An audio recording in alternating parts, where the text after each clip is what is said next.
हिरवी ज्यांचे एक वाक्य सुद्धा आई बहिणीच्या कमरेखालच्या शिव्या दिल्याशिवाय पूर्ण होत नाही अशी लोक आपल्या स्टेटसवर लावतायत जस्टिस फॉर विक्टिम वगैरे. म्हणजे स्वतःचं ठेवायचं झाकून पण दुसऱ्याचं बघायचं वाकून वाक. एक ग्रीक वेस्टर्न फिलॉसॉफर होऊन गेले प्लेटो.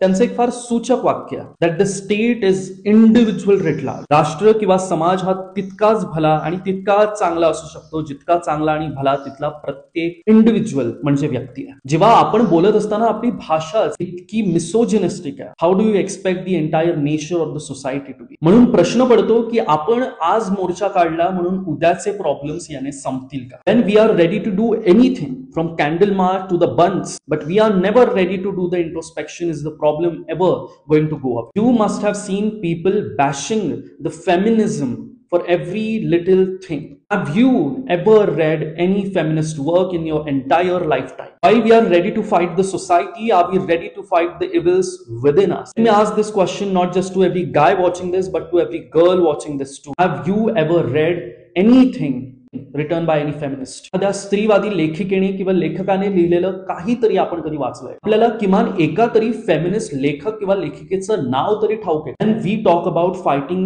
an evil which is bigger than ourselves. Are we really prepared with the right set of weapons? When you have turned your back towards the very weapon that will help us fight this injustice, what is our weapon? Candle march is not our weapon. It won't solve the problem that is prevalent at the societal level.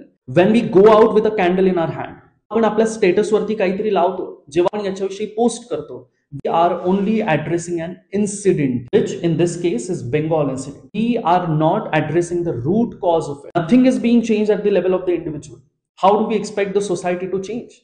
And if you were to educate your friend about what feminism is, how not to be misogynistic, are we really prepared? Are we really equipped? जेव्हा तुम्ही आम्ही आजची candle March संपल्यावरती घरी जाऊ आणि झोपू ना, जेव्हा आपल्याला या विषयाचा विसर पडलेला असेल ना, तेव्हा या विषयाचा पाठपुरावा कोण करणार आहे माहिती आहे? फेमिनिस्ट, स्त्रीवादी, ज्यांनी आपलं आयुष्य किंबहुना या आंदोलनाला, या चळवळीला वाहून दिलेलं आहे. सुझन ब्राउन मिलर नावाच्या एक पाश्चिमात्य लेखिका आहे आणि त्यांचं rape and why men rape या विषयावरती एक सविस्तर पुस्तक आहे.